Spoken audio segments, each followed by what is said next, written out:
जब भारत ने आत्मनिर्भर भारत और मेक इन इंडिया की बात की तो एक नाम साइलेंटली लेकिन मजबूती से आगे आया, कोचीन शिपयार्ड।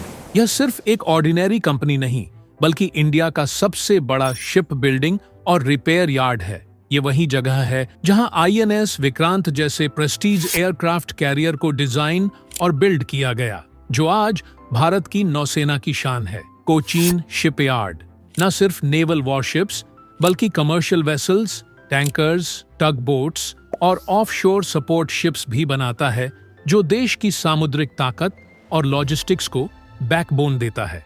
इसकी इंजीनियरिंग कैपेसिटी और क्राफ्ट्समैनशिप को आज ग्लोबल लेवल पर भी सराहा जा रहा है।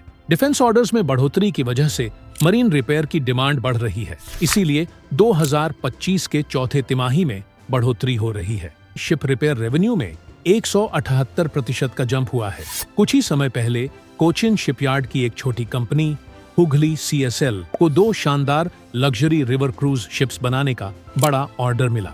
ये ऑर्डर करीब 100 से 250 करोड़ का है और इन जहाजों को ब्रह्मपुत्रा नदी में चलाया जाएगा।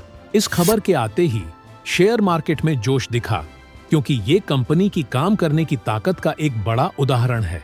सिर्फ इतना ही नहीं, एक जानी मानी रिसर्च कंपनी एंटीक ब्रोकिंग का कहना है कि 2027 तक कोचिन शिपयार्ड जैसी डिफेंस कंपनियों के पास ऑर्डर्स की संख्या 3 गुना तक बढ़ सकती है। इसका मतलब है आने वाले सालों में कंपनी के पास काम की कमी नहीं होगी और ये इन्वेस्टर के लिए एक पॉजिटिव संकेत है।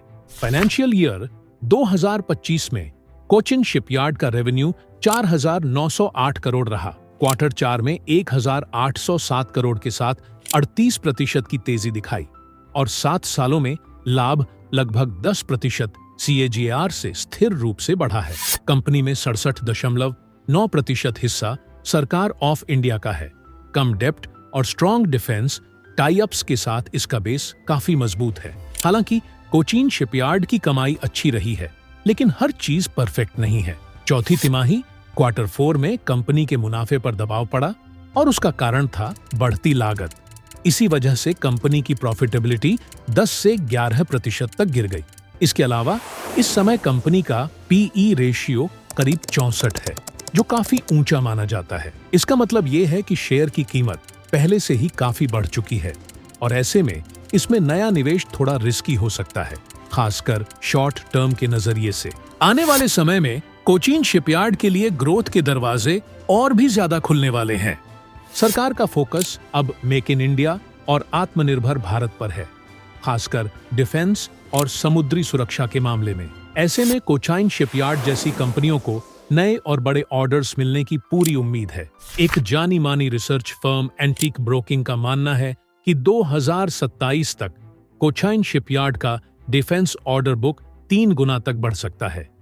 साथ ही कंपनी ने river cruise, green energy vessels जैसे नए सेगमेंट्स में भी कदम रखा है, जो इसे ट्रेडिशनल शिपयार्ड से एक modern diversified maritime power house बना सकते हैं। इसका मतलब ये है कि अगर कंपनी एग्जीक्यूशन में कंसिस्टेंसी बनाए रखती है तो लॉन्ग टर्म इन्वेस्टर्स के लिए ये स्टॉक एक सॉलिड अपॉर्चुनिटी बन सकता है। तो अगर आप मिड लॉन्ग टर्म के लिए इन्वेस्ट कर रहे हैं, स्ट्रॉन्ग ऑर्डर फ्लो और गवर्नमेंट सपोर्ट के चलते 1900 से 2000 के जोन में एंट्री कंसिडर की जा सकती है। और हाँ, ये ट्रेडिंग एडवाइस नहीं है, इस बात का ध्यान रखें। अगर आपको ये वीडियो पसंद आया हो तो लाइक और सब्सक्राइब जरूर करें। मैं कोई फाइनेंशियल एडवाइजर नहीं हूँ।